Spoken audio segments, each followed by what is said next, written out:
When I first met him, he looked like any monk. Calm, devoted, silent.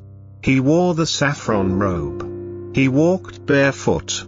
He greeted me with a soft bow and a gentle smile that seemed to hold lifetimes of peace. I watched him chant. I watched him bless food. I even saw villagers bow at his feet. But later that day, I saw him eating beef stew. Slowly, mindfully, like it was part of his practice. And in that moment, everything I thought I knew about Buddhism shattered. How could a monk eat meat every day and still be revered as a master of compassion? This is his story. They called him a holy man. Some called him a fraud. In a small remote village tucked in the Himalayan foothills, people whispered about a monk who broke every rule, yet somehow seemed closer to enlightenment than anyone they'd ever met. He lived in a modest bamboo hut just outside the temple grounds. Alone, quiet, and strangely private. Unlike the other monks, he never gave public sermons. He rarely joined ceremonies. And most bizarre of all, he never refused meat when it was offered. Locals said he ate meat every single day.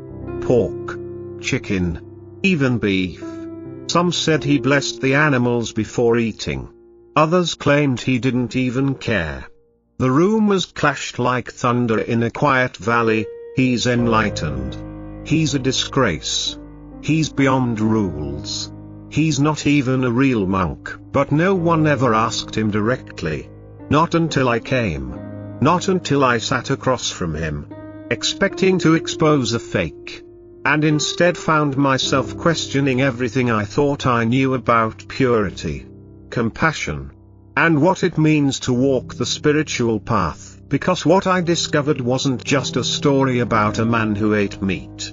It was a story about a monk who challenged the very boundaries of morality, and who lived his truth so deeply. Even silence began to speak. I found him sitting cross-legged in front of a fire, stirring a small metal pot. The smell hit me before the visuals did. Rich, earthy, undeniably meat. My instinct said stew. My mind said denial. A monk wouldn't be cooking that. Would he? He looked up and smiled. That same peaceful smile I'd seen earlier at the temple. Are you hungry? He asked gently. I hesitated. My journalistic mind screamed, this is the story. But another part of me, the seeker, was confused. Is that meat? I asked, trying not to sound judgmental. He nodded without flinching. Yes. Goat, he said it the way someone might say rice. Completely neutral. No shame. No pride. But, aren't monks supposed to be vegetarian? I asked, bracing for defense. He didn't defend anything. Instead, he stirred the pot and said softly, many are, some aren't. What matters more is why. I wasn't sure if it was a deflection or a cone. But it disarmed me. He handed me a bowl. I didn't eat. I couldn't. I was too busy analyzing the contradiction. A holy man breaking what I believed were sacred rules. And yet, the air around him felt still, peaceful. Do you believe compassion lives in the stomach? He asked me suddenly, still stirring. I didn't answer, because the truth was, I didn't know anymore. That night, as the fire crackled and the sky turned deep indigo, he told me the story that no one else knew. Not the villagers, not the monks, just me. A stranger with too many questions and too many assumptions. Years ago, he began, I lived in a war zone. A place where silence was more dangerous than sound. One evening, after a bombing, I walked through a shattered village and found a boy, barely breathing. He was clutching the body of his mother. I didn't interrupt. His voice was calm. Almost too calm. I tried to feed him rice. He vomited. I tried lentils. He refused. He was too weak, too traumatized. I thought he would die. He paused, eyes reflecting firelight. Then one day, someone gave me a small piece of meat. I cooked it, fed it to him slowly. He kept it down. He looked at me. That was the first time I broke the rule. But it saved his life. He didn't try to justify. He didn't even sound proud. It was just fact. A choice made in a moment of survival. I continued feeding him what he could eat. And to make sure he didn't feel ashamed, I ate with him. Every time. For years. That boy, he told me, is now a young man studying to be a healer. But the monk never stopped the habit. Not out of addiction. Not out of desire. But as a vow. A vow that compassion must never be performative. People think morality is about perfection, he said.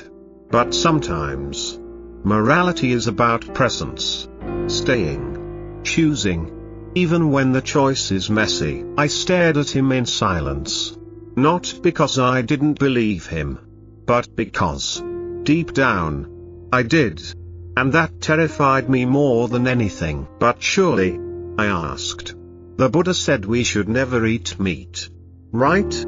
He smiled. Not as someone correcting, but as someone inviting a deeper look. Actually, he said, the Buddha never made vegetarianism a strict rule. He accepted what was offered, so long as it wasn't killed specifically for him. I was stunned.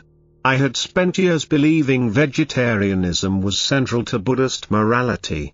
And yet here was a monk suggesting that maybe it wasn't about the food at all. So what is it about, then?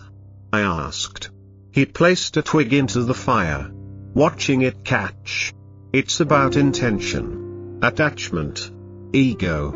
If you eat meat out of greed, anger, or ignorance, yes, it's violence. But if you eat without attachment, without cruelty, without ego, then maybe the violence ends with you. But how can you talk about compassion while eating flesh? I pressed. He didn't flinch. Because compassion isn't in the food. It's in the way we see others. Even the ones who offer us meat. Even the ones who kill. If we cannot meet them without hate, we have missed the Dharma. My mind wanted to argue. My heart, however, was listening. And it was uncomfortable. He went on. In some countries, vegetarianism is easy. In others, it's not. The Dharma must survive beyond culture, beyond diet, beyond dogma. So eating meat doesn't make you less compassionate? I asked. He leaned in and whispered. Only if eating plants makes you more. Do the other monks know you eat meat? I asked. His smile faded slightly. They know. But they do not speak of it. There was a long pause. The kind that says more than words ever could. Do they judge you? I pressed. He looked toward the mountains. Some do. Quietly. With their eyes. With their distance. I pictured it. Saffron robes in ceremony. Bowed heads in meditation. And underneath it all, the silent politics of purity. Do they avoid you? I asked. He nodded. Some believe that by sitting with me, they compromise their own vows.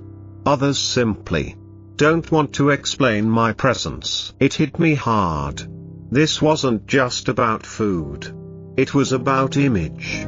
About who gets to be seen as pure, as enlightened, and who gets quietly pushed to the margins for coloring outside the lines. Does it bother you? I asked. He stirred the ashes in the fire. No. Loneliness is easier than dishonesty. That sentence stayed with me long after I left, because in a world obsessed with appearances, here was a monk who chose truth over approval, depth over doctrine, practice over performance. And somehow, that felt more Buddhist than anything I had ever read in a book. One afternoon, A foreign woman arrived at the hut. She was a meditation teacher from Canada, curious about the stories she'd heard. "How do you reconcile eating meat with the Buddhist teaching of compassion?" she asked bluntly. He smiled gently. "Compassion is not a rule written on paper. It is a living, breathing practice." They talked for hours about suffering, intention, and the messy realities of life. She shared her strict vegetarian path. He shared his vow of presence and honesty. By the end, neither converted the other, but both left with their beliefs stretched, challenged, and expanded. "Compassion," he said quietly, "is not about perfect actions. It's about authentic ones. It's about meeting life fully, even when it doesn't fit the ideal." She nodded slowly, realizing that true healing might not be found in rules, but in understanding the complexity of human experience. Their conversation stayed with me, a reminder that spiritual truth is rarely black and white. Sometimes, it's the paradoxes that teach us the most. News of the monk's unusual practice slowly spread beyond the village. Some Buddhists praised his authenticity, others called him a heretic. Social media lit up with debates.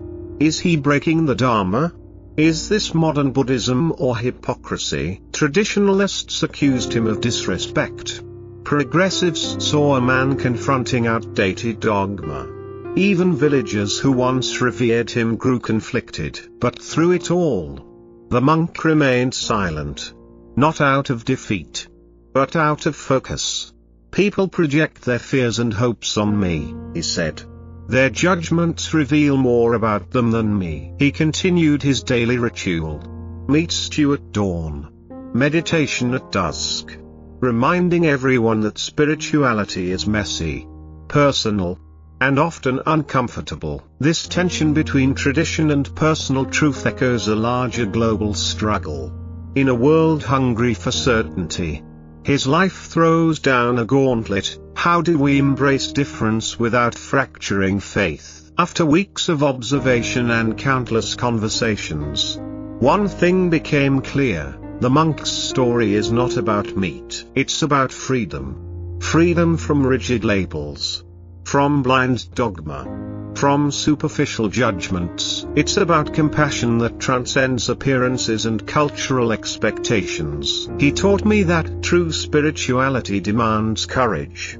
The courage to live authentically, even if that means standing alone. "We all carry contradictions," he said. "To deny them is to deny ourselves. To embrace them is to find peace." In the end, the monk who ate meat every day is less a symbol of rebellion and more a mirror reflecting our own struggles with imperfection, acceptance, and love. And maybe that's the greatest teaching of all. So here's the paradox that stayed with me long after I left the village. A monk who ate meat every single day, yet embodied a compassion so deep it shattered everything I thought I knew about purity and spirituality. He wasn't perfect. He didn't fit the mold. He didn't give easy answers. And that's precisely why his story matters. In a world obsessed with black and white, right and wrong, good and bad, his life was a bold reminder that truth is often found in the messy, uncomfortable gray spaces we try to avoid. Maybe morality isn't about blindly following rules written down centuries ago, but about how deeply we live our values in moments of real life. Maybe compassion isn't about what we put on our plates, but what we carry in our hearts when no one is watching. And maybe the greatest spiritual lesson is this: to live with integrity. We must embrace contradiction, not run from it, because it is in the tension between what we believe and what we experience that transformation happens. So, the monk who ate meat every day? He wasn't breaking the Dharma.